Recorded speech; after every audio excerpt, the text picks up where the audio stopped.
په یو څو حالتونو کې به چرته هم ځان نه غلی کوي. اول چې دوه کسان یو بل سره په جنگ ورغلي، په دې وخت کې به ته تماشایي په شانې نه ودرېږي، بلکې هغو د جنگ خلاصولو کوشش وکړي. که په دې وخت کې ته خاموشه ودرېدې نو ته به ډېر بېوقوفه انسان یې.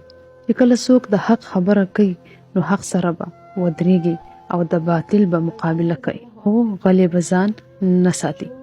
دریم چې څوک ستا عزت او خودمختاري چیلنج کړي نو دشمن مخې ته چټان په شن کې ودرېږه، خو خاموشه کېږي به نه، ځان به غلی کوي نه.